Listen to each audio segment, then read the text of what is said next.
এই মুহূৰ্তত লাখ লাখ চৰকাৰী কৰ্মচাৰীৰ বাবে জনাব বিচাৰিছো অতি সুখবৰ। এবাৰ কৰ্মচাৰীসকলে ৫৫% হাৰত ডিএ লাভ কৰিব। ইয়াৰ লগতে কৰ্মচাৰীসকলৰ বাবে আনুষংগিক কেইবাটাও ভাল খবৰ আহিছে। সপ্তম দৰমহা আয়োগক লৈ গুৰুত্বপূৰ্ণ খবৰ আহিছে। সবিশেষ খবৰৰ বাবে ভিডিঅ'টো প্ৰথমৰ পৰা শেষলৈকে চাই থাকিব। কেন্দ্ৰৰ লগতে ৰাজ্য চৰকাৰ কৰ্মচাৰীসকলৰ বাবে এইবাৰ আহিছে পুনৰ ভাল খবৰ।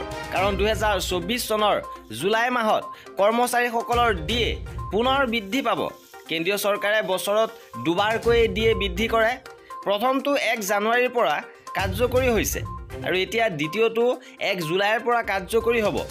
কেন্দ্ৰীয় চৰকাৰ কৰ্মচাৰীসকলৰ বাবে ভাল খবৰ, কাৰণ ২০২৪ চনৰ জুলাই মাহত কৰ্মচাৰীসকলৰ ডিএ পুনৰ বৃদ্ধি হ'ব।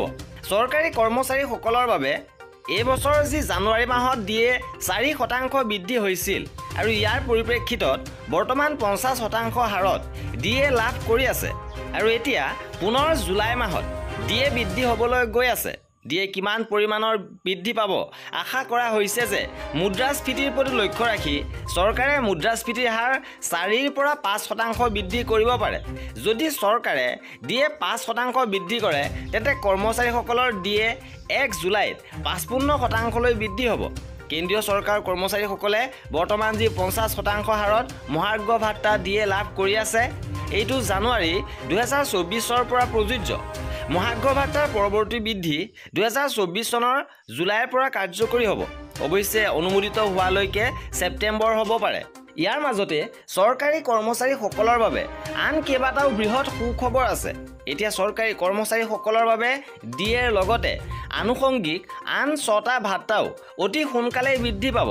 কৰ্মচাৰী আৰু প্ৰশিক্ষণ বিভাগে ২ এপ্ৰিল ২০২৪ তাৰিখৰ কাৰ্যালয় স্মাৰকপত্ৰ অনুসৰি কেন্দ্ৰীয় চৰকাৰ কৰ্মচাৰীসকলে প্ৰাপ্ত কৰা ভাত্তা মুকলি কৰিবলৈ নিৰ্দেশনা দিয়া হৈছে।